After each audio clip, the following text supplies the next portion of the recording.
लो आ गए आप। आज के टॉप में मैं एक बहुत इम्पोर्टेंट नाम आपने यूज सुना होगा या देखा होगा, टीवी में भी देखा होगा। Crime against women. Crime against women एक सेल है जहाँ पर आपकी वाइफ आपके अगेंस्ट कंप्लेंट डाल सकती है। तो उसमें क्या करें? उसमें हमें घबराना चाहिए? नहीं, हमें बिल्कुल नहीं घबराना चाहिए, क्योंकि ये क्राइम अगेंस्ट वुमेन सेल है, ये ओनली मीडिएशन सेंटर है। आपको बुलाएँगे, आपको समझाएँगे और इसके बाद इनके पास कोई पावर नहीं है।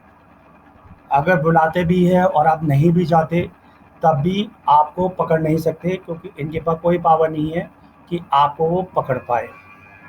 तो इनके पास सिर्फ़ ये पावर है, वो वाइफ़ की सुनेंगे, आपकी सुनेंगे, आपस में सेटलमेंट करेंगे।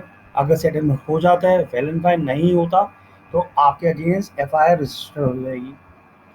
सो आप कितने भी आप अपने एविडेंस दिखा दो, आप कुछ भी दिखा दो, अगर वाइफ बोलेगी नहीं जी मुझे कंप्लेंट आगे फॉरवर्ड करनी है, तो एफआईआर तो वैसे भी रजिस्टर्ड होगी। आप कितने भी गुड बॉय हो, गुड बुक्स में हो, और कितने भी आप सीडब्ल्यू के सेल के कॉल पर आप चले जाओ हर रोज, तब भी एफआईआर तो रजिस्टर्ड हो जाएगी। तो क्या क्या प्रोसीजर्स है, क्या क्या स्टेप है? तो सी डब्ल्यू एस एल की कंप्लेंट कहाँ डाल सकती है? जहाँ पर वो परमानेंटली डिसाइड करती है या टेम्परेरी डिसाइड करती है। किसके अगेंस्ट? क्रूएल्टी के अगेंस्ट। या जी हमसे डिमांड मांगी थी, या मेरा स्त्रीधन रह गया जी।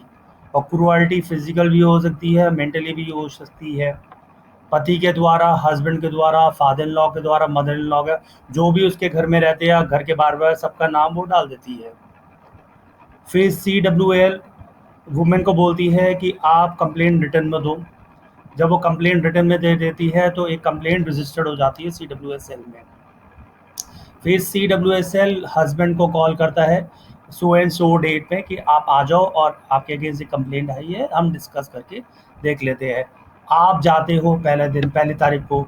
जब आप जाते हो तो वो पहले वो बोलते हैं कि आपने अपनी वाइफ को बड़ा दुखी करा है, ये करा है, वो करा है, फलाना करा है, ढिमकाना करा है, क्योंकि वो सारा तो आपके अगेंस्ट ही बोलेगी। फिर आपको फिर अगले दिन अगली बार फिर बुलाया जाता है।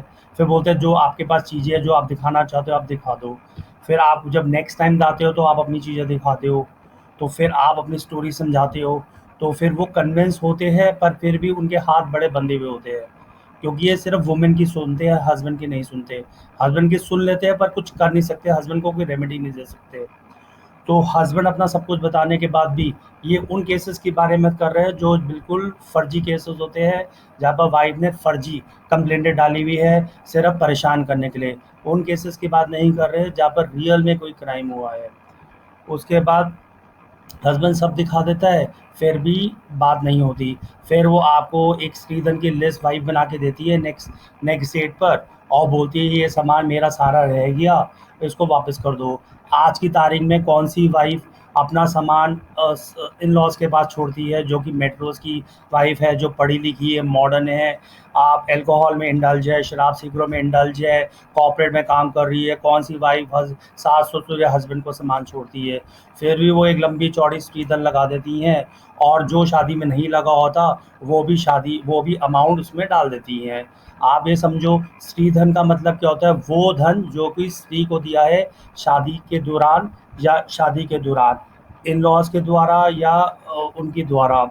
पर कोई गिफ्ट दिया जाता है हस्बैंड को, वो स्त्री धन में नहीं होता। कोई कोई कोई कोई ये आपका स्त्रीधन का हो गया। फिर आगे समझो। फिर उसके बाद जब आपको लिस्ट प्रोवाइड करी जाती है, आप उस लिस्ट पर साइन मत करो, क्योंकि वो लिस्ट आधी समय फर्जी होती है। आप देख लीजिए जो आपके पास कुछ आर्टिकल्स है या नहीं है।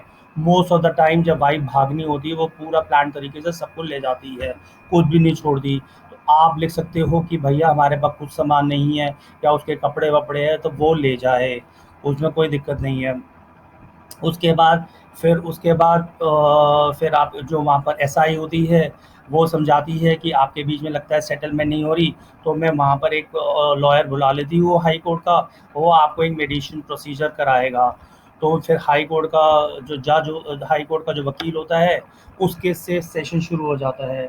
जब उससे सेशन शुरू हो जाता है तो फिर उसके द्वारा वो फिर वही वही स्टोरी वो भी वही करती है, तुम्हारा सुनती है, वाइफ का सुनती है, पर मोस्टली हस्बैंड को बोलते हैं कि आप मान जाओ उसकी बातें, जब हमने कुछ करा ही नहीं है, किस बात का पैसा, किस बात की सेटलमेंट, ये सिर्फ गवाही होती है, सेटलमेंट नहीं होता, ये सिर्फ पैसा वसूली होती है कि आप जैसी मर्जी करके वाइफ को पैसा दे दो डर डरा के, अगर आपने कुछ नहीं करा तो आपको कुछ करने की जरूरत भी नहीं है।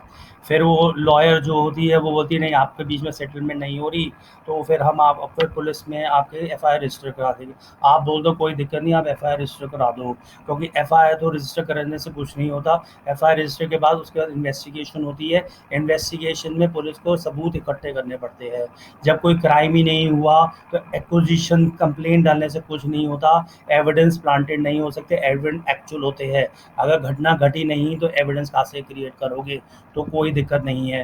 तो आप ये मोटा मोटा समझ लो, आप सी डब्ल्यू एस जाओ या ना जाओ, जाओगे तो एटलीस्ट आपके कोर्ट जब आपके आगे केस जाएगा तो आप कोर्ट की नज़रों में एक अच्छे माना जाओगे, वरना इसी मुद्दे को उठाया जाएगा कि ये तो सी डब्ल्यू एस एल भी नहीं आया।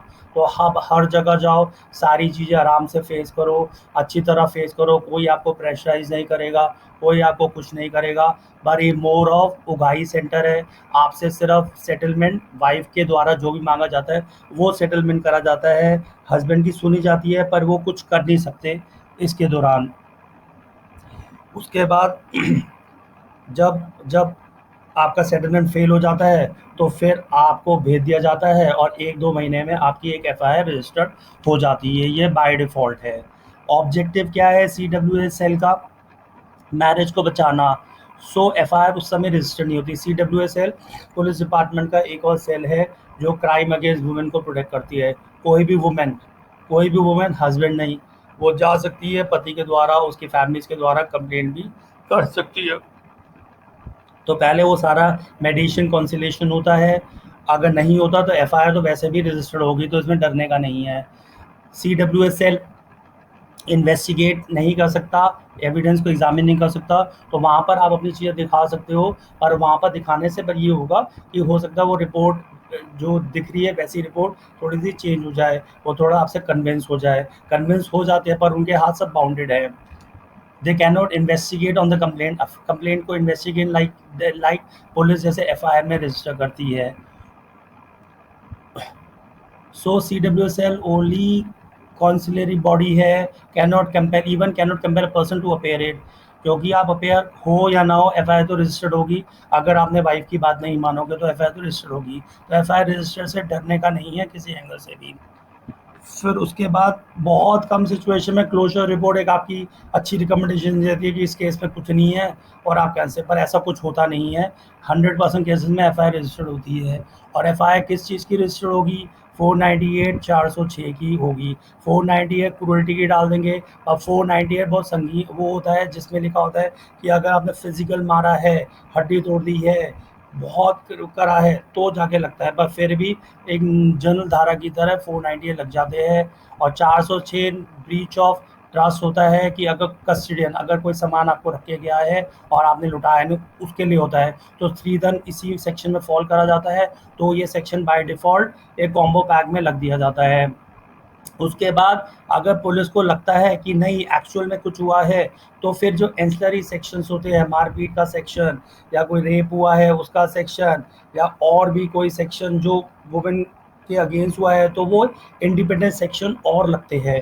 अगर पुलिस को नहीं लगता तो एक जनरल एफआईआर बन जाती है, सिर्फ जहाँ पर कुछ भी नहीं होती, और लास्ट में आप देखना कि उस एफआईआर का आगे जाके डिस्चार्ज या आगे जाके एक्विटल हो जाता है, क्योंकि उसके अगेंस्ट कुछ होता ही नहीं है।